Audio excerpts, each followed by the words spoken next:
По цели 6 години обновена постапка, конечно пред јавноста е направен увид на Опел Омегата, возилото кое што е клучен доказ за петкратното убиство во Смилковци.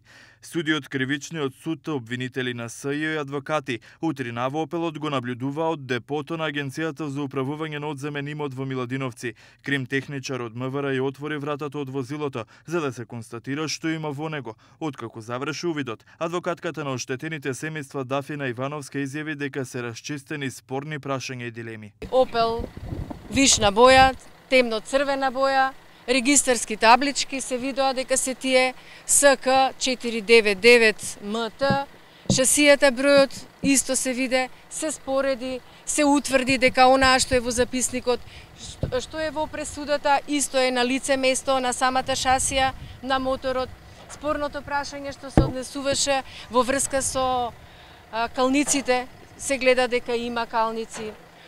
Другото спорно прашање по однос на задните седишта, дали има наслонјачи исто така на задните седишта, се утврди дека има.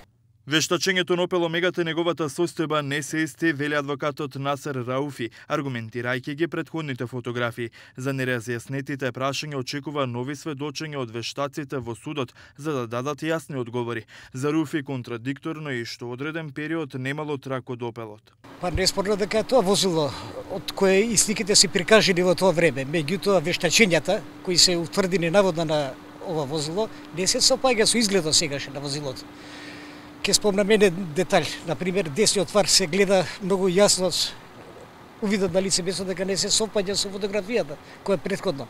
Тука се работи за сосем нов фар, додека на фотографијата бил стар, што е видливо и очигледно дека е нешто менувано на возилото. На претходното рочиште во кривичниот суд загрозениот сведок рече дека видел 4 тела. Скопска единица на 30 јуни во 2014 година на обвинетите им пресуди до животни затворски казни. Зарече се 3 години подоцна случајот Монструм да се врати на повторно судење, откако лани во декември Врховниот суд ги укина пресудите по барање на обвинителката која аргументираше дека СЈ има нови докази.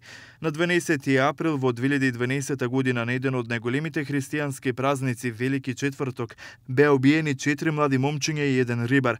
Обвинети се 6 меѓу кои и Алил Демири и Африм Исмаиловик кои што се во бегство. Обвинетиот Агем Исмаиловик во мај сведочеше дека неговиот брат Африм Исмаиловик е во Косово, но не знаел каде точно.